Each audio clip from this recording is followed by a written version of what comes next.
Bueno, pues buenas casi tardes. Disculpas por el retraso, como habéis podido comprobar, ajeno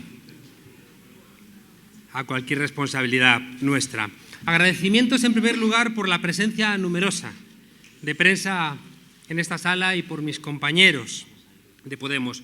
Creo que no es fácil que alguien que no tiene ningún cargo público, que no es senador, ni alcalde, ni diputado, que no se postula a ningún cargo, que apenas tiene el mandato de coordinar el programa de Podemos, concite tanto interés. Se lo agradezco con toda humildad y espero que mantengan ese interés en mi humilde persona los próximos 20 años. Ha sido un mes muy intenso, donde el régimen del 78 ha dirigido todas sus baterías contra mí. Comentarios tras la rueda de prensa del Consejo de Ministros, ministros comentando informaciones privadas, portavoces insultándome, portadas haciendo denuncias sin fundamento, editoriales condenando, tertulias inquisitoriales o columnistas opinando sin grandes bases analíticas. En verdad, y esto es muy importante compartirlo con ustedes, en verdad yo no soy tan importante. Es evidente que todo esto que ha pasado este mes no podía ir conmigo.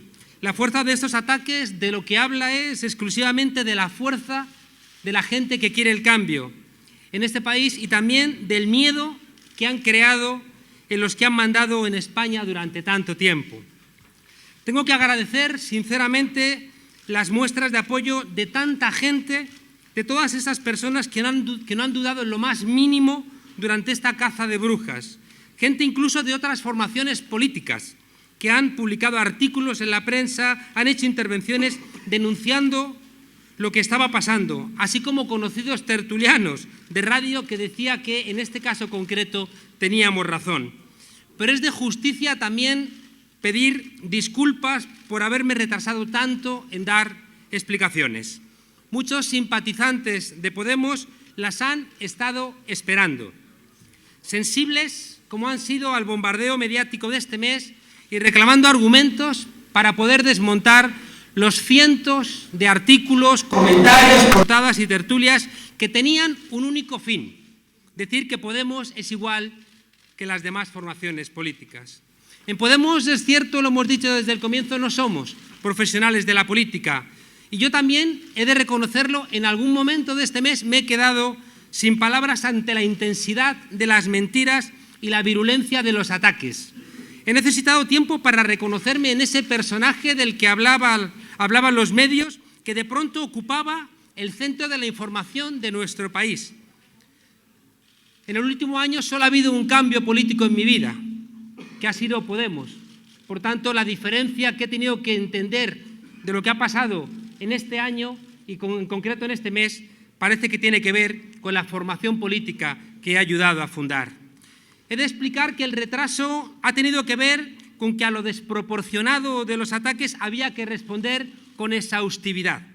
Eso ha implicado la búsqueda de documentación de hace 20 años. Me han acusado de que he hecho y no he hecho cosas hace 20 años en las portadas de los periódicos y he tenido que hacer todo un rastreo buscando esa información.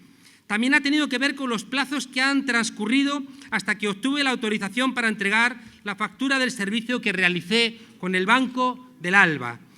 Ha tenido que ver también con la perplejidad, como les he dicho, de alguien que no quiere entender, y esto para mí es muy importante, de alguien que no quiere entender que hacer política en España tiene que significar darle a nadie el derecho a que te acuchillen, te insulten, te calumnien, como si esa tuviera que ser la normalidad asumida en nuestro país. También he de reconocer que vivo de mi trabajo y ha coincidido este mes con el fin del curso, corrección de trabajos, corrección de exámenes, pero en cualquier caso, insisto, hemos tenido que esperar demasiado tiempo y por eso reitero mis disculpas. Los ataques, si no ha sido de manera casual, han coincidido con tres cuestiones que dejo a la reflexión de todas las personas que nos escuchan. Por un lado, encuestas que daban con mucha nitidez la pérdida del Partido Popular de la Alcaldía de Madrid y de la presidencia de la Comunidad Autónoma de Madrid. En segundo lugar, el triunfo de Syriza en Grecia. Y en tercer lugar, la marcha del cambio del 31 de enero, donde centenares de miles de personas salieron a la calle a decir basta al Gobierno. Y aquí hay que decir algo con contundencia. La persecución que yo he vivido este mes es un síntoma de la debilidad del régimen del 78. En la lista de ataques no ha faltado prácticamente nada. Defraudador fiscal, no pagar el IVA, financiación ilegal de un partido político, falsificador de currículum, poseedor de un banco. Esto no hubiera estado mal. Supuestos ingresos que no se correspondían con la realidad, portadas y editoriales acusando sin pruebas, tertulias acusatorias que se convertían en juicios de la Inquisición, cámaras ocultas en nuestros lugares de trabajo intentando buscar algún alumno que pudiera decir algo a lo que sacar punta. En fin, por acusarme me han acusado incluso de ir en el metro. He comparecido aquí hoy ante todos ustedes para desmontar esta ráfaga de acusaciones. Les vamos a juntar, creo que ya lo han hecho, un dossier con información que demuestra que este mes no tenían como búsqueda en absoluto la verdad, sino intentar acabar con un adversario político. Brevemente, porque ya han perdido ustedes mucho tiempo, voy a darles algunas ideas principales que demuestran que el corazón de estos ataques ha sido todo un montaje, insisto, con el intento de desmontar a través de los medios de comunicación lo que no pueden conquistar en las urnas. El informe y consultoría con el Banco del Alba. Yo llevo más de 20 años trabajando en temas de integración regional, tanto en España como después en América Latina. Y los problemas que tenemos ahora mismo en Europa me llevaron a ayudar a entender que no se repitan los mismos problemas en América Latina, con dificultades de integración y con una voluntad regional unificadora desde los tiempos de Simón Bolívar. Empecé a hablar con diferentes actores contándoles la importancia de ahondar en estas reflexiones. Durante estos años he seguido investigando y estudiando qué es lo que hacemos los profesores. Un trabajo, por supuesto, ya lo he dicho, de años. Nadie sabe de algo de pronto. Hubo responsables políticos de diferentes países que manifestaron la conveniencia de un estudio de estas características, pero finalmente quien más interés mostró fue el Banco del Alba durante el año 2013. En el entorno de octubre de ese año tenía el trabajo prácticamente terminado, así como conversaciones adelantadas con el Banco del Alba que me mostró su interés no solamente en un trabajo concreto, sino en consultorías posteriores que ahondaran en esa dirección. Al tiempo, como todos ustedes saben, llevábamos tiempo trabajando en La Tuerca y yo en concreto tenía la voluntad de ayudar a profesionalizar La Tuerca, un programa que se había hecho con trabajo voluntario, con mucho esfuerzo de gente y que queríamos convertirlo en un programa diario, profesionalizarlo para ayudar a construir referencias de la nueva reflexión política y de la nueva democracia en España. E igualmente quería y sigo queriendo poner en marcha proyectos comunicativos que dieran cuenta de los cambios que vive España, cuando menos desde el 15M. Fíjense ustedes que estamos hablando de 2013, cuando todavía ni siquiera Podemos estaba en nuestras cabezas y mucho menos existía como formación política. Se me recomienda en ese entorno de 2013 y para dar cuenta de todos estos proyectos abrir una empresa, ya digo, para articular La Tuerca, para articular otros proyectos de comunicación y al mismo tiempo para establecer la relación con el Banco del Alba, con una empresa de responsabilidad limitada, como suele ser el caso cuando uno contrata con empresas internacionales donde la responsabilidad limitada ajusta cuál es el futuro de ese desarrollo. En el archivo que les hemos entregado tienen ustedes la factura que pagó Caja de Resistencia, que le pagó a Caja de Resistencia el Banco del Alba. Algún diario tituló en portada que el Banco del Alba había pagado a una cuenta personal de Juan Carlos Monedero ese trabajo. Eso es mentira.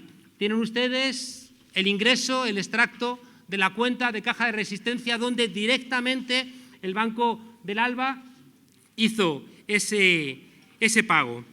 Sería bueno para la democracia en España que, teniendo ese documento claro, donde se demuestra que aquella portada de un diario mentía, sería bueno para nuestra democracia que fuera rectificada también en portada esa noticia. Quiero dejar también claro que el Banco del Alba no es perteneciente a un solo país. Está dirigido por Gustavo Hernández, pero está formado por los bancos centrales y los gobiernos de la República Bolivariana de Venezuela, de Cuba, del Estado Plurinacional de Bolivia, la República de Nicaragua, y posteriormente se añadieron San Vicente y las Granadinas y la Mancomunidad de Dominica. De acuerdo con su convenio constitutivo, el Banco del ALBA tiene por objeto coadyuvar al desarrollo económico y social sostenible, reducir la pobreza y las asimetrías, fortalecer la integración, promover un intercambio justo, dinámico, armónico y equitativo entre los países miembros de la Alianza Bolivariana para los Pueblos de nuestra América, inspirado en los principios de solidaridad, complementariedad, cooperación y respeto a la soberanía de los pueblos.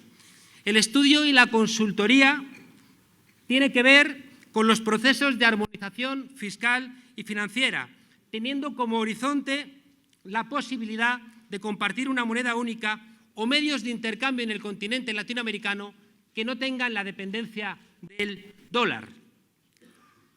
Sobre mi cualificación para hacer un trabajo de estas características, está demostrado en mi currículum que tengo sobrada trayectoria de estudios y trabajos tanto sobre la integración europea como sobre América Latina. Pertenezco al grupo de teoría del Estado de Claxo, que seguramente es la institución al respecto más prestigiosa de América Latina de investigación. Se me reconoce también alguna cualificación cuando he estado asesorando a los gobiernos de ese continente. Si parece sensato contratar a alguien para un trabajo de estas características, es a alguien que tiene este currículum y que también tiene, ya digo, la experticia en su propio currículum de haber asesorado a los gobiernos en cuestiones tan sensibles.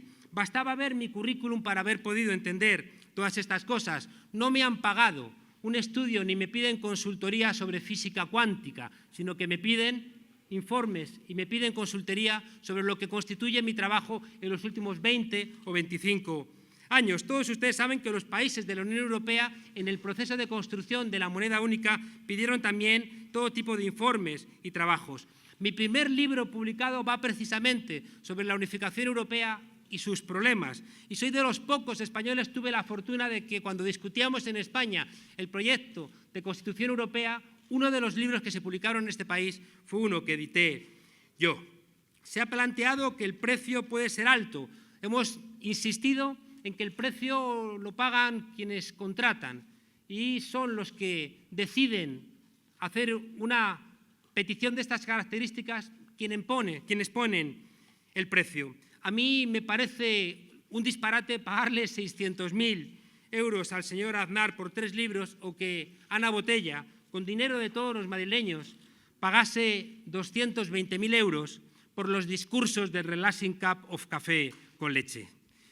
Me han acusado igualmente de delincuente fiscal y algún medio se ha permitido el lujo de citar cuerpos de la seguridad del Estado, algo realmente preocupante, porque eso implica que hay una vinculación entre, supuestamente, cuerpos de la seguridad del Estado que utilizan su lugar privilegiado para pasar información privada y que además es falsa a medios de comunicación, lo que genera en nuestro país una profunda inseguridad jurídica. Lo que ha ocurrido de filtrar información y de que un medio de comunicación se atreva a decir en una información que es falsa, que sale en portada de un periódico, que sus fuentes son cuerpos de seguridad del Estado, nos sitúa en un Estado que recuerda demasiado al pasado. No nos merecemos vivir en un Estado que genere tamaña inseguridad jurídica.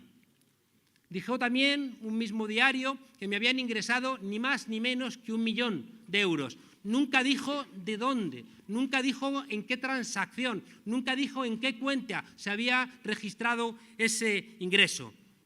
Se planteó que una fundación había hecho de intermediaria y esa fundación planteó una rectificación, pero la rectificación no fue aportada. La rectificación fue en una página interior, en una columna, sin darle la importancia que había tenido. Hoy mismo el mismo diario vuelve a faltar a la verdad, diciendo en una noticia que sobre todo sorprende, porque uno la lee y dice, pero esto es una noticia de portada, pero es que además está llena de falsedades. Como ustedes verán, son demasiadas mentiras en demasiado poco tiempo.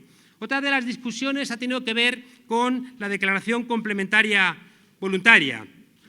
Una argumentación en la que yo he insistido es que yo creo una empresa porque necesito una empresa para desarrollar mis trabajos profesionales.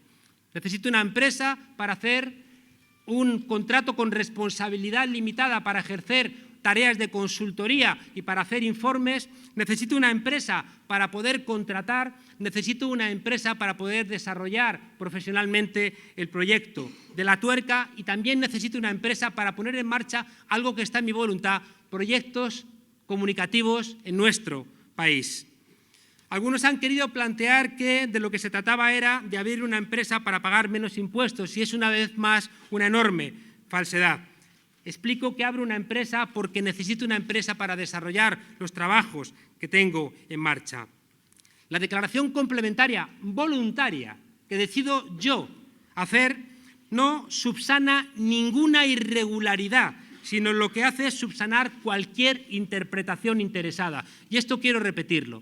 Cuando yo hago una declaración voluntaria complementaria, no se busca subsanar ninguna irregularidad porque no la hay. Lo que busca es subsanar cualquier interpretación interesada en un país donde el ministro Montoro, que también es mi ministro, se permite el lujo de amenazar a un ciudadano desde los medios de comunicación, o la vicepresidenta del Gobierno se permite el lujo de amenazar a un ciudadano desde la rueda de prensa después del Consejo de Ministros señalándole. Y para evitar cualquier tipo, ya digo, de interpretación, es que yo hago la declaración voluntaria complementaria. En España cada año se hacen declaraciones complementarias por valor de 1.000 millones de euros. Es cierto que no estamos ninguno, y yo tampoco, libres de equivocarnos, pero ahora, y en este caso concreto, no ha lugar. Lo que es muy difícil es que un ciudadano de a pie tenga que discutir con una Hacienda donde el ministro y la vicepresidenta han demostrado que no están a la altura de un país que es la cuarta economía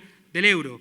Es verdad que yo no soy un experto, pero confío en los expertos, como suelo hacer con las muchas cosas sobre las cuales no tengo información suficiente. Adjuntamos un informe para todos ustedes para que puedan ver cómo, según la opinión de expertos muy cualificados, cualquiera de las dos vías existentes eran legales y legítimas. Tanto hacer una declaración de un trabajo como IRPF como pagar dividendos, porque al final la recaudación para Hacienda era la misma y, por tanto, no había ningún tipo de posibilidad de presentar el pago de dividendos como un intento espurio de hacer nada contra la Hacienda. Fue cuando arreciaron los ataques, cuando volví a pedir consejo a mi asesor fiscal y él me insistió en que lo que yo estaba haciendo era lo correcto, pero que Hacienda, si quería, puede discutirlo, porque Hacienda podía discutir casi cualquier cosa. Y es entonces, en ese momento, cuando decido voluntariamente hacer una declaración complementaria, porque no estaba dispuesto a permitir que un ministro que está demostrando que no está a la altura de los requerimientos de un Estado de Derecho utilizara ningún tipo de excusa para presentarme como alguien que tenía ningún tipo de problema con Hacienda. Ha reconocido el profesor Gay de Liébana, al igual que técnicos fiscales, que no ha habido en ningún momento ánimo de ocultación, porque a las pocas semanas de abrir mi empresa estoy declarando en Hacienda. Y cuando alguien hace eso, desaparece cualquier intento de ocultación. Lo han dicho los técnicos de Hacienda, lo han dicho los expertos fiscales, lo han dicho profesores. Cuando alguien abre una empresa en España, no la abre fuera, la abre en España y además declara Hacienda, desaparece radicalmente cualquier intento de ocultación y además el mismo hecho de haber pagado lo que implica es que había una voluntad clara de tributación.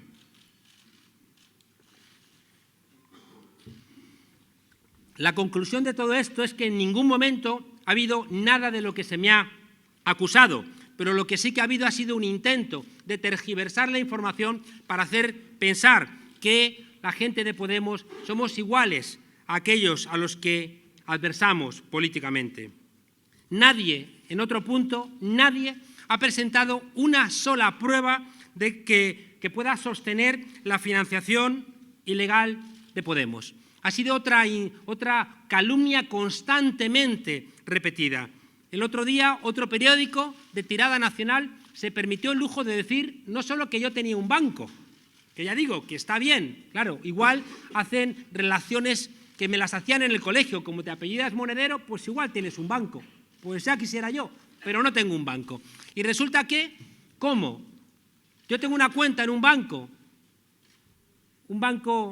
ético, y resulta que Podemos también tiene una cuenta en un banco ético, sacan la conclusión de que, claro, como los dos tienen la cuenta en el mismo banco, pues hay un trasvase, que me recuerda como cuando yo estudiaba en Alemania y en el pueblo de mi madre yo iba a ir y decía, a ver si saludas a mi primo, que vive por allí. Debe ser que utilizan algún tipo de argumento similar. Hay una cosa que personalmente me ha dolido mucho y que es verdad que ha sido de los elementos que más me ha paralizado este mes. Y es que un periódico en el cual muchos nos hemos formado, en la portada, dijo lo peor que se puede decir de un profesor universitario. Y es que yo había falseado mi currículum. Creo que es una afirmación que busca destrozar a una persona después de 25 años de trabajo profesional. Si hay algo que para un profesor merece todo su amor, es lo que haya sido capaz de enseñar a sus alumnos y su obra. Y un periódico de tirada nacional, en portada, se permitió el lujo, sin pruebas, de decir que yo había falseado mi currículum. Les hemos entregado en el dossier el comunicado institucional de la Universidad de Puebla, donde demuestra que durante muchos años yo he sido profesor invitado. Hay datos que me parecen muy tristes, y es que un día antes de la publicación de la noticia, el profesor Peter Kraus, que era el asistente del profesor Ofe, manda un correo a la responsable de la noticia diciéndole el profesor Monedero fue profesor invitado en la Universidad Humboldt de Berlín. Al mismo tiempo le hemos adjuntado, he tenido que rastrearlo hasta que lo he encontrado, el documento de la universidad, perdón, de la universidad no, del Ministerio de Educación y Ciencia, donde se me concede una beca postdoctoral para la Universidad Humboldt de Berlín, la facultad, el Departamento de Ciencia Política, donde el profesor Klaus Ofe daba clase. Igualmente les hemos adjuntado el documento donde demostramos que el trabajo que hicimos, financiado en su práctica totalidad por el Banco Central Europeo, contó con mi participación. Un trabajo financiado, ya digo, por el Banco Central Europeo, tan es así que una de las tareas fue presentar en el propio Banco Central Europeo en Frankfurt las conclusiones de nuestro estudio. El propio director del trabajo reconoce que el grueso de la financiación venía marcada por el Banco Central Europeo y que los trabajos que hicimos, los libros que publicamos, eran para el Banco Central Europeo, pero se permitieron también el lujo de decir que no estaba yo contratado directamente por el Banco Central Europeo, ergo yo no había trabajado con el Banco Central Europeo. Quiero que entiendan ustedes que, pese a que la defensora del lector del diario El País, con mucha honestidad, afeó la conducta de esa portada, todavía estoy esperando que ese diario publique en portada que se equivocaron y que el currículum de Juan Carlos Monedero, no solamente las dos cosas que dijeron que eran mentira, que se han demostrado fehacientemente que son ciertas, sino un currículum de un profesional de 25 años es radicalmente cierto. Voy a ir terminando porque creo que hemos perdido mucho tiempo antes, innecesariamente. Les hemos adjuntado igualmente en el dossier un documento de la que seguramente es la máxima experta en España en función pública, donde demuestra el tema de la universidad. Ayer el rector Carrillo planteó que la discusión en marcha no se va a solventar antes de un año, porque las universidades son instituciones garantistas y sobre todo porque hay una discusión que es muy de fondo, donde hay diferentes puntos de vista. Les he adjuntado la información de la que yo entiendo que es la máxima experta en mi país sobre función pública, donde establece que yo no tenía la necesidad de haber pedido la compatibilidad y que todos los pasos que di en mi trabajo siempre estuvieron acorde con la legislación vigente, tanto la universitaria como la general. La conclusión final, fíjense ustedes, dejamos de lado otras cosas, como les he dicho, que tengo un banco, que hemos traspasado el dinero o que, insisto, que me escondo en el metro, que vaya a sitio interesante donde uno tiene que esconderse. Caza de brujas, acoso desproporcionado. Déjenme decirles una cosa que creo que es muy terrible. Han planteado algunos que habían tenido dificultades para notificarme que Hacienda quería inspeccionarme. He acudido a mi trabajo constantemente, vivo en mi casa, no he salido de Madrid, no he salido mucho menos de España, he hecho actos públicos, pero pasó una cosa que es profundamente inquietante. Y es que cuando llamaron por la mañana a mi casa a la puerta y abrí a dos señores que venían a notificarme la inspección de Hacienda, les pregunté, ¿son ustedes de la agencia tributaria? Y me dijeron, no, somos de la agencia de aduanas. Y les pregunté que me resultaba raro. Y uno de esos señores se excusó conmigo, porque los agentes de aduanas son los que con un chaleco antibalas asaltan lanchas en alta mar para luchar contra narcotraficantes o gente con violencia.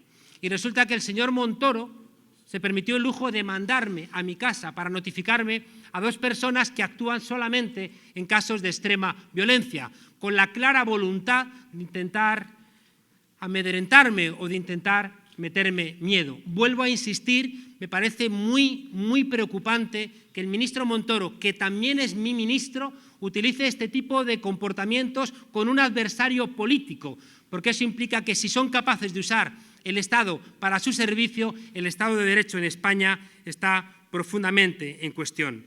He utilizado siempre en mi trabajo cuentas abiertas en España, con instituciones financieras españolas. No tengo en mi empresa primos, cuñados, sobrinos, ni nada que se le parezca. Y no hay un solo gasto que no tenga que ver con el desarrollo de la empresa. A mí me gustaría que el ministro actuara de oficio contra toda la gente que está, por ejemplo, en la lista Falciani, pero le pido una cosa, señor ministro. Yo entiendo que le resulte a usted más fácil atacarme a mí que atacar a los poderosos de la lista Falciani. Le pido que lo haga, pero por favor, le pido que lo haga con garantías y no cometa con nadie las tropelías que ha cometido usted conmigo. Ha sido al director ni más ni menos de la agencia tributaria con Aznar a quien le ha parecido muy la premura, los saltos legales o que me comunicaran agentes de aduanas esta notificación. Insisto, qué curioso que coincida con la marcha del cambio del 31, el triunfo de Syriza o las encuestas que dicen que el PP ha perdido Madrid. No les voy a leer el artículo 95 de la ley tributaria que consagra el carácter reservado o confidencial de la información tributaria, porque nos llevaría 10 minutos y ya llevan ustedes aquí demasiado tiempo. Lo que sí que quiero plantearles es que estamos ante una muy posible vulneración de la Ley de Protección de Datos y de revelación de secretos que genera en todos los españoles inseguridad jurídica. Esta mañana hemos presentado estos dos documentos. Hemos puesto esta mañana en conocimiento de la Agencia de Protección de Datos y de la Fiscalía las declaraciones del señor Montoro en los medios de comunicación por entender que pudiera haberse violado el derecho a la intimidad y pudiese existir un posible delito de revelación de secretos. Y de ambas denuncias, de estas dos denuncias, el máximo responsable en última instancia es el señor Montoro, que debiera ser, insisto, el ministro de todos los españoles, también de la gente que estamos en Podemos. Ya he dicho que el señor Montoro o la vicepresidenta Soraya Sáez de Santamaría han utilizado la administración del Estado para fines partidistas. Las notificaciones no las dan los ministros, las notificaciones de Hacienda las da la agencia tributaria. Se ha utilizado información confidencial. ¿Quién filtra las cuentas? No se ha pretendido actuar con la imparcialidad, sino que en beneficio de intereses de partido se ha puesto en cuestión a la propia Hacienda, a la propia agencia tributaria. El Estado de Derecho nos obliga al respeto máximo a las instituciones, al soberano sometimiento a las leyes, pero también obliga a no utilizar a los medios públicos para utilizarlos a conveniencia política, escalando por encima de todos los principios de honestidad que deberían marcar la convivencia política y el respeto a la legalidad vigente. Voy terminando. Es cuando menos llamativa la continua utilización de la Administración y el Estado para los más rastreros intereses partidistas de quien lo haga, como es el caso de la filtración interesada y malintencionada de mis datos, en cuya glosa no ha tenido ni siquiera la vergüenza de condenar ni la vicepresidenta ni el ministro la violación de las leyes en el origen, en sus comentarios. No esperaríamos otra cosa de un gobierno honesto, que inmediatamente se procediera a una investigación interna para depurar responsabilidades y cualquier otra cosa que demostraría que las responsabilidades son propias. Termino planteándoles que en buena parte de toda esta discusión ha estado mi trabajo en la tuerca. He planteado que el dinero que yo gano lo dedico en su gran mayoría a lo que es mi compromiso por un país más democrático. ¿Y saben ustedes algo? Al Partido Popular no le preocupa en absoluto que ganemos dinero. Al Partido Popular le preocupa en qué nos lo gastamos. La tuerca, un proyecto de comunicación que se hacía en un garaje, un día a la semana, y tomé la decisión de ayudar a que ese proyecto hecho con trabajo voluntario por parte de jóvenes profesionales pudiera realmente profesionalizarse, hacerse diario y ayudar a lo que ha ayudado, a romper el monopolio comunicativo de la verdad política en este país. La tuerca forma parte del corazón de lo que más orgulloso me tiene, porque la tuerca ha ayudado a hacer política en los medios de comunicación de manera diferente en este país. La tuerca ha devuelto a las tertulias la pausa, el sosiego. La tuerca ha enseñado que hay que invitar a debatir a aquellas personas que no piensan como uno. Y la tuerca ha ayudado a romper, ya digo, ese monopolio de la verdad que estaba en otros sitios, donde se grita mucho y se articula poco. Igual que Podemos ha sido capaz de romper el monopolio del bipartidismo y de la alternancia. No les preocupa que ganemos dinero, le preocupa a algunos en qué nos gastamos el dinero. Y yo no me lo he gastado ni en jaguars ni en palacios en Pedralbes, que podría haberlo hecho, sino que me lo he gastado en poner en marcha un proyecto comunicativo, insisto, del cual me siento profundamente orgulloso, que nunca se ha basado, nunca la tuerca se ha basado en criterios de beneficio económico. En fin, decía que soy un intelectual al que han acusado de ser como los miembros de la casta. Es evidente que eso no es así, pero es que la casta solo tiene un argumento, no le queda ningún otro argumento, rodeado como están de escándalos todos los días, y su único argumento es decir que nosotros somos como ellos. Ojalá, insisto, el mismo celo demostrado conmigo se demostrara con todos esos que constituyen la casta y que han demostrado que existe un entramado entre un poder financiero y un poder político y un poder económico que está haciendo que España sufra penalidades que no debiera sufrir. El cambio en España ya ha empezado y no somos las caras conocidas de Podemos los responsables. Ya estamos en otra fase. El cambio ha comenzado y todas y todos hacemos falta. Da igual el lugar que ocupemos, da igual que estemos en la fila que estemos, da igual que salgamos más en los medios o salgamos menos en los medios. El cambio ha comenzado y el cambio lo protagonizan las ciudadanas y los ciudadanos que no aguantan más este estado de cosas. Muchas gracias.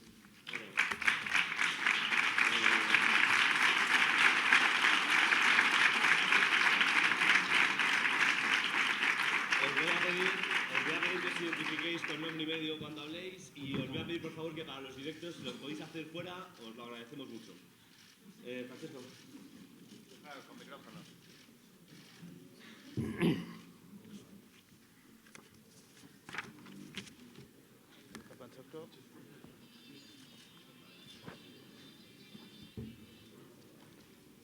Sí, buenas tardes, muchas gracias, señor Monedero. Soy Francesco Maneto, del diario El País.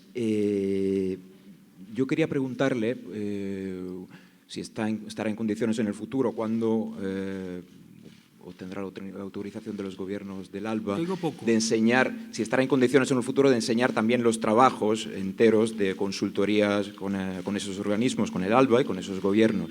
Y por otro lado, le quería pedir una reflexión sobre la gestión interna de este caso.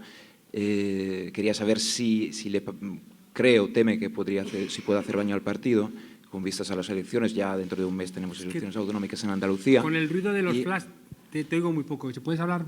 La segunda pregunta no te he entendido. Le quería pedir una valoración personal de la gestión interna de este caso, básicamente. saber si teme que con vistas a las elecciones puede hacer daño al partido y cuál será su perfil en los próximos meses. Quiero decir, si mantendrá un perfil público o trabajarás más desde una segunda fila. Muchas gracias. He pedido permiso para poder enseñar la factura porque me había comprometido públicamente a hacerlo y lo obtuve. Los estatutos del Banco del Alba confieren confidencialidad a sus trabajos. Y el trabajo entregado es un trabajo sensible que afecta también a una lógica que afecta a todo un continente y hay una cláusula de confidencialidad. Yo no estoy autorizado en nombre de esa cláusula de confidencialidad a poder enseñar ese trabajo, pero les invito a ustedes a que, si quieren, le pidan en el Banco del Alba si ellos tuvieran esa disposición. Yo personalmente no puedo hacerlo porque los trabajos de estas características, piensen ustedes que cuando se estaba poniendo en marcha el euro, que se hicieran estudios concretos en diferentes países o en toda la Unión Europea para ver las dificultades que implicaba la puesta en marcha de una moneda única, y esos trabajos que afectaban a países, que afectaban a personas, afectaban a muchos ámbitos, un particular los hiciera públicos. Por eso este tipo de trabajo siempre tiene cláusulas de confidencialidad. Respecto a la gestión interna, he de reconocer que me ha costado tiempo encontrar los documentos para poder responder con la exhaustividad que yo quería responder. He asumido que también he dedicado tiempo a intentar entender qué estaba ocurriendo, como una persona que a día de hoy, insisto, no es alcalde, ministro, presidente, senador, diputado, que ni siquiera se ha postulado, que ha insistido desde el comienzo que cuando yo puse en marcha con otros compañeros y compañeras Podemos no me animaba en ningún caso, ningún tipo de puesto.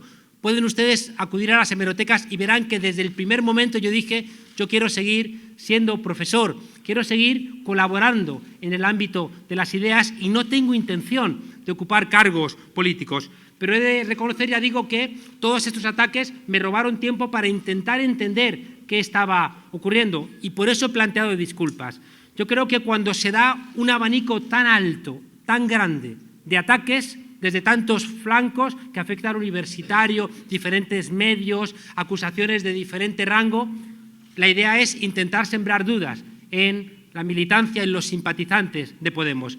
He de reconocer, y aprovecho tu pregunta, para dar las gracias a los miles de personas, a las miles de personas que han mostrado su solidaridad durante este mes, que han planteado que tenían absolutamente claro que esto se trataba de un ataque a una fuerza política que ha devuelto la ilusión a nuestro país.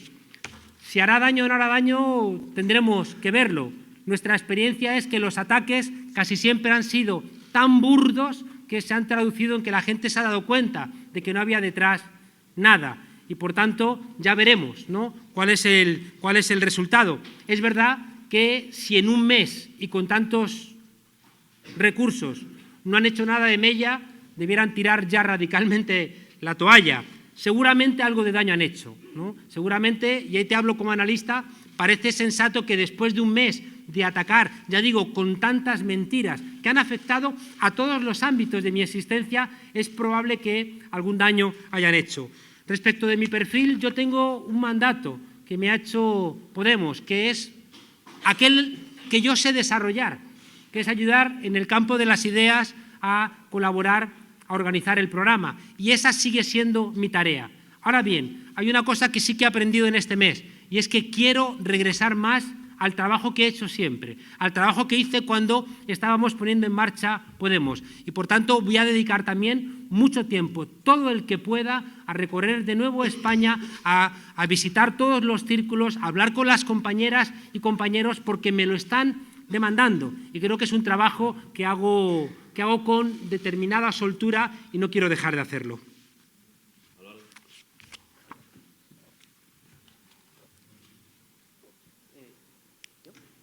¿A quién has dicho? Sí, Álvaro. aquí.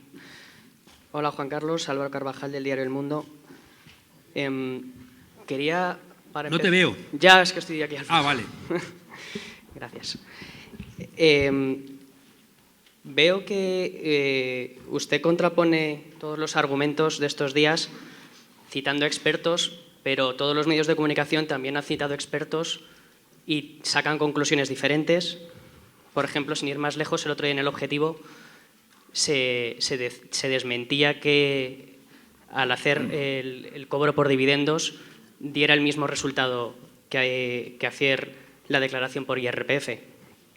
Quería una reflexión sobre eso. Y luego, ¿cómo explica que una persona que cobra 425.000 euros por un informe pague poco después a una empresa que, según hemos conocido hoy, se dedica a la organización de eventos, 70.000 euros por un informe de condiciones parecidas? Y luego, por otro lado, usted ya tenía una empresa creada. ¿Por qué creó otra para cobrar esos trabajos? Gracias, Álvaro. La primera, claro, siempre hay expertos. En la puerta del despacho de mi facultad tengo un chiste del roto donde hay dos tipos que dicen en una discusión en una mesa: este es un problema muy difícil, necesitamos la opinión de un experto. Y el otro le contesta a favor o en contra. Un profesor tiene un compromiso siempre con la verdad, es el corazón de nuestro trabajo. Y los expertos a los que yo acudo son los expertos que me producen enorme confianza. En los dos casos, en el caso de la Universidad Complutense, el experto es seguramente y reconocido por muchísima gente, quizá la máxima experta en función pública universitaria durante muchos años y quien mejor conoce las tareas de la función pública. De hecho, a algún gobierno le ha ganado algún contencioso y, por tanto, es su criterio el que me produce fiabilidad. Respecto de los criterios económicos, igual. Los expertos a los que yo he consultado, incluso expertos a los cuales yo no he consultado, pero que el otro día en televisión el profesor Gay de Liébana insistía en que esto era correcto y que incluso la devolución tendría lugar más adelante porque he pagado más de lo que tenía que pagar. Por tanto, prefiero decirte que entre expertos convocados por medios de comunicación o expertos convocados desde un criterio más académico, prefiero los criterios de los académicos. En cualquier caso, esas discusiones, ya digo, se pueden dilucidar de una manera diferente a como las han querido dilucidar en los medios, que eran, en vez de presentarlas como posibles discrepancias, en caso de que las hubiera, las han querido presentar como intento de dolo, como intento de mentira. Parece bastante sensato que yo haya tenido que contratar a otra gente para ayudarme en el informe, para recolectar información, para hacer algunas traducciones, para presentarme análisis que yo he pedido. Parece bastante sensato que contrate a gente para que me ayude en este informe y que le pague, claro, obviamente con el dinero que yo he ingresado. Por tanto, es bastante sensato que yo haya pagado una cifra que coincide también con lo que tienen de costo estos trabajos internacionales, 70.000 euros por la parte correspondiente que me hicieron. Y por último, yo abrí una empresa hace muchos años con la intención de hacer una revista política que fracasó estrepitosamente y cesó la actividad en 2005. Y por tanto preferí, cuando empezaba un nuevo proyecto, empezar con una nueva empresa, también para olvidar aquel estrepitoso fracaso de una persona más joven que entendió que había que ya hace muchos años trabajar en la comunicación política y abrir una revista para acrecentar el conocimiento en nuestro país. Hola, buenas tardes. Soy Aitor Ribeiro, el diario.es. Hola, Aitor. Hola, ¿qué tal? Aquí. Dice que la información sobre los trabajos que hizo para el Banco del Alba son confidenciales, pero a lo mejor sí nos podría explicar cuándo, cuántos, no sé si es un informe, son varios informes, a lo largo de cuánto tiempo se desarrolló ese trabajo, sin explicitar a lo mejor el contenido, pero sí información sobre qué labor se hizo, cuándo y cuánto. Y por otro lado, asegura usted que el precio que cobró por esos informes, que eran 425.000 euros, son el precio del mercado. Esta es una afirmación que hemos escuchado muchas veces de otras personas, ¿no? Consejeros de empresas que aseguran que cobran lo que cobran porque es lo que marca el mercado. Querría preguntarle si cree que cobrar a precio de mercado es compatible con las ideas y propuestas que defiende Podemos. Y por último, una sola apreciación. No hemos entendido muy bien por aquí las acciones que ha anunciado contra, no sé si contra, pregunto, o sobre Montoro y en la Agencia de Protección de Datos. Si lo puede repetir, se lo agradeceríamos mucho. Muchas gracias. Cobrar a precio de mercado es lo que te suele quedar. El problema suele estar en los que pagan a precio de mercado. Por ejemplo, cuando pagan servicios de limpieza o cuando pagan gente que trabaja en hostelería o cuando tienen que pagar a gente que hace trabajos muy duros y les dicen, no, te pago a precio de mercado. Cuando uno acuerda un estudio, las dos partes tienen que estar satisfechas. Si yo no estoy satisfecho con lo que me pagan, no hago mi trabajo. Por tanto, el precio que me pagaron era el precio que me parecía satisfactorio para el esfuerzo que yo hacía y también para las necesidades, que como he planteado antes, tenía mucho que ver con poner en marcha un proyecto.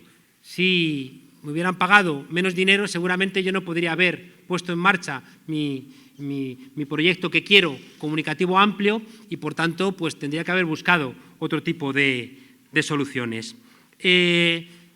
Los que brindé, hay un informe general muy voluminoso, pero también hay a lo largo del 2014 consultorías.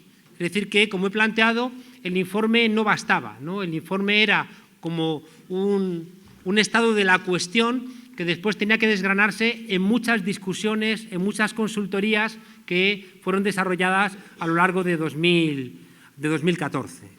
Y por último, hemos presentado dos denuncias, una al Ministerio Fiscal y otra al director de la Agencia de Protección de Datos, que si queréis luego os las puedo leer, si tenéis tiempo y ganas después de una rueda de prensa tan larga. No, las denuncias son al Ministerio Fiscal y a la Agencia de Protección de Datos. Lo que pasa es que Montoro es el último responsable. Es decir, que Montoro es en última instancia el responsable de si ha habido vulneración de datos o algún tipo de violación de derechos. Hola, muy buenas. Soy Mariela Rubio, de la cadena SER. Usted ha dicho que el informe de armonización financiera está clasificado puesto que tiene una naturaleza estratégica. Pero yo quiero preguntarle por las facturas, porque yo entiendo que esa protección, esa clasificación no afecta a las facturas. La factura la tenéis en el dossier. Sí, lo que pasa es que le quiero preguntar si no está protegida, y entiendo que no está protegida, ¿por qué ha tardado usted un mes en hacerlo? Porque entiendo que usted tendría una copia de esa factura. No, pero la factura sí está protegida en tanto en cuanto yo tenía que pedir permiso. Ten en cuenta que una factura suele detallar qué es aquello que te están contratando. Y la persona que te contrata puede decir, yo no quiero que nadie sepa que estoy haciendo investigaciones en esta dirección. Lo entiendo perfectamente. Es bastante sensato y por eso he pedido permiso. Lo que ocurre es que mi pregunta es, en este contexto tan complicado donde hay un informe estratégico, facturas sometidas a cierta confidencialidad, ¿por qué el Comité Ético, o el Comité de Garantías del partido, no le ofreció un foro discreto de confianza donde usted pudiera enseñar esas facturas y despejar cualquier tipo de duda de manera urgente? Porque en este caso, quiero decir, entiendo que el Comité Ético y el Comité de Garantías está precisamente para casos como este, es mi pregunta. Gracias. Porque cuando un profesional establece una cláusula de confidencialidad, esa cláusula de confidencialidad afecta, ¿no?, a todo el mundo. Es decir, que mi pertenencia a un partido político no rompe la cláusula de confidencialidad que yo firmo cuando hago un trabajo, si no, no tendría mucho sentido, ¿no?, ese tipo de cláusulas de confidencialidad. Insisto en que el retraso ha tenido tres principales causas y una por la cual también me he disculpado tiene que ver conmigo, no tiene que ver con mi propia consternación para entender de repente cómo millones de personas, por ejemplo, leían que yo había falseado mi currículum. Y no crea usted que es sencillo para un profesor universitario que ha dedicado su vida a formarse, que ha mimado las cosas que ha escrito, que ha repasado y repasado los libros que ha publicado, que ha dedicado mucho tiempo a cosas que no tienen ningún tipo de reconocimiento, como puede ser evaluar una tesis doctoral, hacer una reseña de un libro, que puedes tardar 2 meses en leer un libro y hacer una reseña, y eso no te lo reconoce ni siquiera académicamente, que alguien de repente se permita el lujo de decir que un profesor universitario ha falseado su currículum, que de repente todos mis compañeros, mis colegas de profesión en España, en América Latina, tuvieran que ver: Monedero ha falseado la mayor parte de su currículum. ¡Qué vergüenza! ¡Qué vergüenza! Y he de reconocer que a mí en lo personal me golpeó. A mí en lo personal, ese tipo de informaciones, o que de repente digan que me han ingresado 1 millón de euros, y yo diga: ¿pero dónde está ese 1 millón de euros? Y nadie dé explicaciones, y nadie dé cuenta de dónde está ese dinero. O que de repente digan que es que me estoy escondiendo en el metro. Y entonces todo parecía como un esperpento que yo he tardado tiempo en entender. Más el tiempo, ya digo, de recuperar información. Yo tenía que desmontar todas esas mentiras. He tenido que buscar dónde estaban todos esos documentos que demostraban que yo no había mentido en ningún caso. Y por último, también esperar a que se plantease la posibilidad del Banco del Alba de decir: te autorizamos, ¿no?, a que publiques la factura. Disculpas si ha sido mucho tiempo, pero la exhaustividad con la cual yo quería responder, con la cual queríamos responder, no nos ha permitido. Recuerden ustedes que el primer día yo salí a dar cuenta de esto. El primer día. Esta información primero salió publicada en algunos medios en noviembre.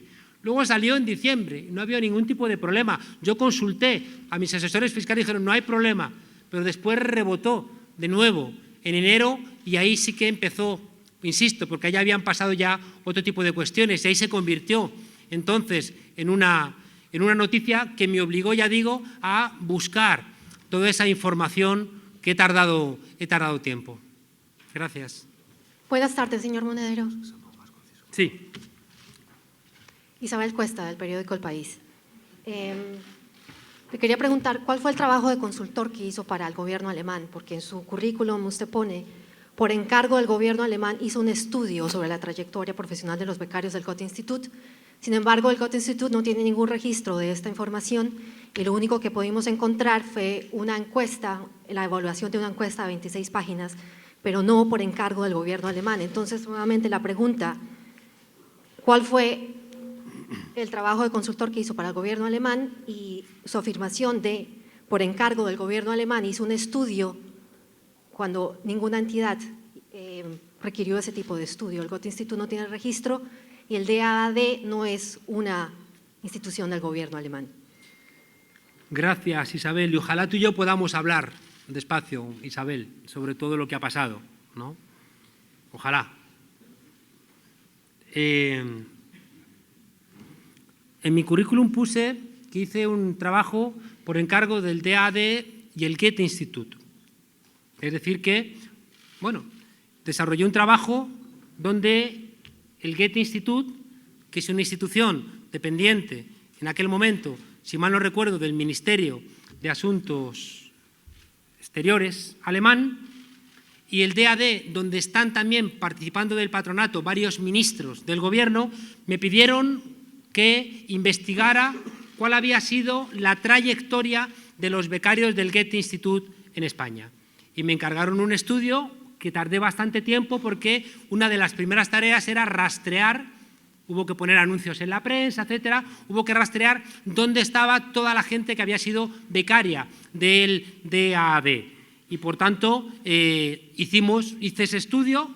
Ellos lo financiaron, y en mi currículum he planteado, claro, que de la misma manera que el gobierno alemán financia al Goethe-Institut, y una parte importante, es decir, como ha reconocido el propio DAAD, no podría funcionar sin los fondos del gobierno alemán. Cuando hacen un tipo de encargo de ese tipo, te lo está haciendo, estás trabajando para el gobierno alemán. Otra cosa es que de repente tú plantees que eres funcionario del gobierno alemán. No eres funcionario, pero cuando alguien financia el grueso de un estudio, quien financia el grueso del estudio es quien te está contratando. Gracias.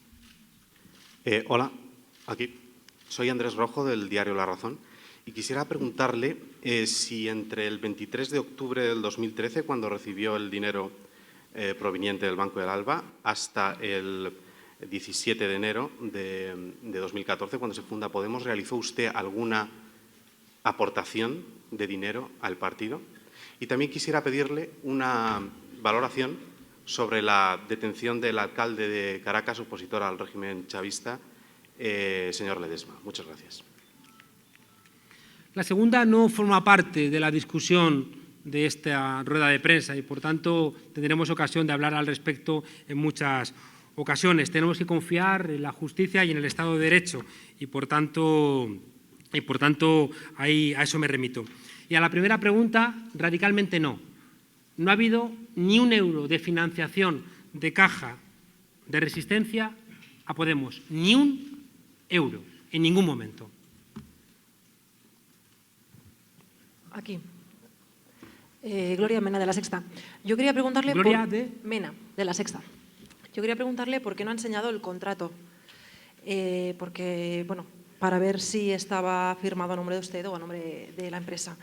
Y, por otra parte, no entiendo muy bien la documentación que aporta para rebatir la información que hoy publica El Mundo en la ficha comercial de Viu Europa, que dice que su actividad es organización de convenciones. Y quería saber qué organizó. Gracias. Pero ¿y la primera pregunta, Gloria? Perdóname, ¿era? La primera pregunta, Gloria... lo del contrato. El contrato forma parte de la misma confidencialidad que el trabajo y, por tanto, el contrato yo no puedo enseñarlo. Es decir, que forma parte de la confidencialidad donde se especifican, ¿no?, los elementos que de alguna manera se corresponden, ¿no?, con el trabajo, y eso es una cosa que solamente en caso de que el Banco del Alba lo autorice se podría dar a la luz, pero eso es una cosa ya que tienen que tomar ellos la decisión. Y respecto a lo segundo, la empresa con la que yo contrato, que es una empresa española, no como dice hoy un diario que dice que es venezolana, es española, es una empresa que tiene contactos con toda América Latina y que me permitía a mí hacer una recopilación de información y tener un análisis que a mí me venía muy bien. Y, por tanto, me resultaba muy, muy interesante contactar con los recursos de esa empresa que tiene mucho análisis. Esa empresa tiene, más allá de lo que planteas ahí, que tú dices que está en su objeto de estudio, te aseguro que esa empresa tiene análisis, de la situación económica de América Latina desde hace mucho tiempo. Hola, buenas tardes. Ya. Hola. Ana Fernández, de Europa Press. Quería preguntarle, por un lado, según la factura que nos aporta de ese trabajo para el Banco del Alba, en esa factura se especifica que los trabajos eran hasta diciembre de 2014, entonces quería saber si esa colaboración laboral continúa o si se ha establecido un nuevo contrato con esa entidad. Luego, por otra parte, sé que no ha querido hacer una valoración del asunto de la detención del alcalde de Caracas, pero quería saber si usted, teniendo en cuenta lo que ha ocurrido aquí hoy y estos acontecimientos que están teniendo lugar ahora en Venezuela, si se arrepiente de alguna manera de haber colaborado con el gobierno venezolano o no, simplemente una valoración. Y, por otra parte, otro asunto que no tiene que ver tampoco con el tema de hoy, pero por si acaso le pregunto si quiere contestar, si cree que Venezuela tiene que extraditar a De Juan Chaos. Muchas gracias. La primera, no existía relación laboral. No era una relación laboral, sino que era para la realización de un informe y consultoría. Terminó y ahora mismo no hay una nueva relación con ellos. De las otras dos preguntas me remito a lo mismo. Es decir, hemos venido a una rueda de prensa para hablar de acusaciones que había concretas sobre mi persona y prefiero circunscribir la rueda de prensa a esas acusaciones. Y, por tanto, vamos a seguir viéndonos, vamos a seguir teniendo muchas discusiones, vamos a encontrarnos en muchas de estas y, por tanto, no tendré ningún tipo de problema en responder a todo este tipo de preguntas. En cualquier caso, tanto para Venezuela como para España, pido siempre respeto al Estado de Derecho, siempre, en todos los lugares, y que las leyes se cumplan, las que sean, y las que lleven al resultado que lleven. Hola, Juan Carlos, soy Jon Aristi Muñoz, de Antena 3 Noticias. ¿De dónde? De Antena 3 Noticias. Quería preguntarte si te habías planteado la posibilidad de publicar o darnos también los movimientos, no solo los extractos, sino los movimientos de resistencia motivados. Y si en este tiempo ha habido también algunas voces internas, o bueno, dentro de los círculos de Podemos, que han criticado un poco la situación y el hecho de que no dieras explicaciones antes, quería preguntarte si nunca en este momento te han pedido directamente desde la dirección o te has planteado dimitir. Gracias. Respecto de la segunda, no, nadie me ha pedido dimitir, porque para dimitir tendría que haber un caso Monedero, y no hay un caso Monedero, como he demostrado esta mañana. Hay algunos que parece que lo que quieren es que me vaya de ser Juan Carlos Monedero, y he insistido que irme de ser Juan Carlos Monedero no lo voy a poder hacer, esté donde esté y haga lo que haga. Respecto de lo primero, creo que hay muy poquita gente que haya dado tanta información de sus saldos, sus cuentas, su estado, y además la semana que viene todos los miembros de la ejecutiva de Podemos vamos a presentar la declaración de bienes. Por tanto, vais a tener una información bastante depurada al respecto. Gracias. Os tengo que avisar, con todo el retraso vamos a continuar, tenemos todavía tiempo para más preguntas, pero tenemos de momento el turno cerrado porque estamos bastante pillados. Vale. No, pero Yolanda. Vale, soy Yolanda Mármol del periódico de Cataluña, aquí. ¿Del periódico? De Cataluña. Yo quería preguntarle por una reflexión que hacía usted hace unos minutos, en los que decía que se había sentido muy golpeado, que había vivido una auténtica caza de brujas y que a partir de ahora iba a seguir ocupando su puesto, pero que había iniciado también una reflexión y que le apetecía viajar por el país, hablar con los círculos, encontrarse con la gente. Yo quería preguntarle, ¿significa esto que le vamos a ver menos en primera línea y más entre bambalinas? ¿Va a tener usted menos exposición pública? Gracias. La verdad es que me encantaría, pero me encantaría estar menos expuesto, pero no va a depender de mí. Es decir, no, ya veremos, ¿no? Seguramente no. Seguramente me temo que me va a tocar seguir, ¿no?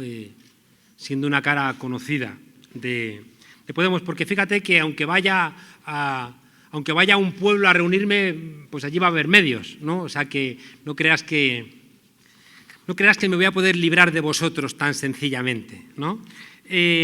Sí que es cierto que me he sentido golpeado. Y fijaos, hay una cosa que, como también soy profesor de ciencia política, me lleva a hacer una reflexión personal, que es una reflexión que nos hacemos prácticamente todos los que estamos en esta aventura, y es el precio tan alto personal que estamos pagando por querer cambiar nuestro país. Y esta es una reflexión muy de fondo. Es decir, uno se pregunta, hay mucha gente que me dice, Juan Carlos, ¿te merece la pena esto que te está pasando? La gente que me quiere, que es cercana, te dice, Juan Carlos, ¿te merece la pena que de pronto tú, que hace un año eras un profesor, publicabas tus libros, hacías tu trabajo, gozabas de las ventajas del anonimato, no tenías enemigos poderosos que te amenazaban públicamente? ¿Te merece la pena esto? Y hay una reflexión que yo siempre me hago, y es que ahora mismo el precio es muy alto, pero tenemos que cambiar nuestro país. Y por tanto tenemos que estar cada uno en el lugar que nos corresponda para intentar hacer un país más decente y más digno. Anoche en La Tuerca hicimos un programa sobre justicia, donde hubo jueces, hubo fiscales, fue un programa pues maravilloso, como casi todos los que hacemos en La Tuerca, perdonen la falta de humildad. Y en ese programa había un juez que reconocía que para que la justicia vaya adelante hacen falta jueces que se comporten de manera heroica. Y por tanto, yo creo que hace falta periodistas que se comporten de manera heroica. Hace falta jueces heroicos, hace falta políticos heroicos, hace falta profesores heroicos, porque tenemos que cambiar este país. Y los que están encostrados en el poder no se dejan. cuando yo digo que abro una reflexión para plantearos que necesito estar más con la gente y menos en la burocracia, es una necesidad personal. Es una necesidad personal que yo tengo de hacer lo que mejor sé hacer, que es producir ideas y contarlas. Por tanto, no abandono ninguna de mis responsabilidades, pero sí que voy a hacer todo lo posible, si mi ejecutiva me lo deja, para que me libere un poquito de tiempo, para que pueda otra vez regresar más insisto, a lo que a mí me gusta, que es producir ideas en discusión con la gente. Hola, buenas tardes. Miriam Muro, de Libertad Digital. Yo quería preguntarle dos cosas muy concretas. Primero, por una información del Mundo del día 10 de febrero que dice que usted tiene 500.000 euros en fondos de inversión, o tenía por lo menos el día 1 de enero de 2014. Quería preguntarle si eso es así o no. Y segundo, aunque ha dicho que no va a responder a estas preguntas, yo creo que tiene mucho que ver con esta rueda de prensa. Usted ha dicho que quiere cambiar nuestro país y en Venezuela Leopoldo López lleva 1 año encarcelado por también querer cambiar el suyo. No sé si me puede decir qué le parece esto. No tengo fondos de inversión y respecto de las preguntas vinculadas a Venezuela me remito a lo que he dicho anteriormente. Muy buenas tardes, Juan Carlos soy Iván. Perdón, una cosa más. ¿Perdón? No tengo fondos de inversión, nunca he tenido SICAPs y es más, creo que las SICAPs debieran estar prohibidas. Buenas tardes, Juan Carlos. Soy Iván Gil, del diario El Confidencial. Volviendo un poco a la documentación que nos han remitido, en un primer vistazo, entiendo que el permiso para trabajar de terceros que exige la ley universitaria, entiendo que no, ni está solicitado ni hay un expediente favorable firmado por el rector que lo permita. Y también volviendo otra vez a lo del contrato, entiendo que la confidencialidad a la que usted elude, pero podría por lo menos comentarnos a título de quién está suscrito la parte contratada, si es usted, si es la sociedad para la que los ingresos, porque entiendo que la sociedad está creada a posteriori de la firma de ese contrato. Gracias. No. Respecto de las cuestiones universitarias, mi asesora dice que lo que corresponde en mi caso es el artículo 19 y, por tanto, al corresponder el artículo 19, lo que planteas no sería correcto. El contrato es confidencial, claro, ya lo hemos planteado, y se hace con caja de resistencia. El contrato se hace con caja de resistencia. He planteado antes que es falso una publicación que salió en portada que se había ingresado en una cuenta personal de Juan Carlos Monedero. Falso. Se hace el ingreso con quien hace el contrato, que es caja de resistencia. Buenas tardes. Aquí. Hola. Hola, soy Carmen Stein de Telemadrid. Quería preguntarle si ha colaborado una vez o varias con la empresa BioEuropa y, por otro lado, si tiene conocimiento en si es la misma empresa que iba a hacer aquí en Madrid a principios de marzo una feria para mostrar los logros del chavismo, tal y como anunció Nicolás Maduro. Gracias. Muchas gracias por tu pregunta. He colaborado una y no tengo noticia de si está organizando otro diverso con lo que corresponde con mis demandas. Gracias. Jesús, ¿estás dando las...? Nos tenemos que ir ya, tenemos que estar hasta las 4, lo siento. El retraso no ha sido culpa nuestra. Lo lamentamos mucho, tendremos más ocasión de poder seguir hablando, seguiremos con la presencia habitual, pero vamos con la última pregunta al fondo y su compañero que está mirando el móvil. ¿Ya está? ¿Quién eres? Caix Cancela de la Marea. Me gustaría volver a incidir en la pregunta que ha hecho mi compañera del periódico, si va a recular y si va a volver a la segunda plana. ¿Qué significa recular? Dejar de aparecer en medios como en el último mes. No. Insisto en que inicialmente aparecí en bastantes medios. O sea, cuando surgió la discusión de una entrevista en el Diario Público, salí en La Sexta, salí en 4, es decir, que tuve una presencia bastante nutrida. Hace unos días di respuesta igualmente delante de la facultad a muchos medios de comunicación. Es decir, que nosotros, salvo en el metro, parece que no nos escondemos en ningún lado, ¿no? Y por tanto, mi actividad sigue igual. Lo que sí que quiero, que era lo que os planteaba, quiero encontrar un poquito más de tiempo para poder volver a viajar, ¿no? por este país. Es decir, que cuando montamos Podemos, una de mis tareas principales tuvo que ver con recorrer toda España articulando los círculos.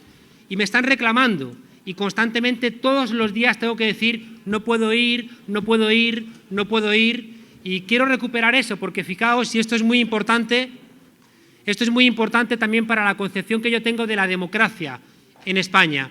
Creo que, igual que la tuerca es una posibilidad de romper los monopolios comunicativos, la tuerca hay que complementarla después con charlas con la gente, con debates con la gente, y eso reclama tiempo, y yo quiero recuperar también esa parte del tiempo. Yo no renuncio, ni mucho menos, a mis tareas que tengo en la ejecutiva de Podemos, sigo con la obligación de coordinar el programa y el proceso constituyente, pero lo que os estoy planteando es que tengo mucho interés en encontrar tiempo, ¿no?, para también estar en la calle. Hay una cosa que eso quizá lo que signifique es que no podamos estar todos los días en los medios de comunicación. Ha habido semanas donde yo he estado todos los días en los medios de comunicación. Y eso no puede ser, sobre todo porque es una energía que consumes que dejas de consumirla en otras cosas, que para mí son muy relevantes, como es discutir con la gente que ha interiorizado que el cambio en España ya ha llegado. Antes de que nos vayamos, quisiera deciros que no soy ni quiero ser un profesional de la política, y aún menos, como he dicho, de la vieja política, donde el éxito parece que se mide por tu capacidad de acuchillar al adversario. Y he aprendido algo con mucha fuerza este mes, y es que ni portadas, ni gobiernos mafiosos, ni el miedo que quiere sembrar el régimen va a amordazarme. Sé que viene un año muy duro, para mí, para mis compañeros, pero también para todas las personas que quieren cambiar este país. Y con tantas amenazas no podemos permitirnos el lujo de ningún error. Y por eso pido una vez más disculpas por no haber podido responder antes ante la gente que lo demandaba. Igualmente, la marcha del día 31, que me ha enseñado muchas cosas, me enseñó una cosa hermosísima, y es que la gente ha entendido que los ataques a nosotros ya no son ataques a nosotros, son también ataques a la propia gente.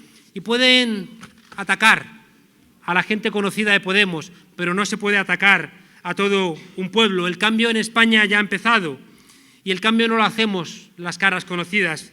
Estamos en otra fase, el cambio lo hace el pueblo, y por eso os digo que nos vamos a ver en las calles. Muchas gracias.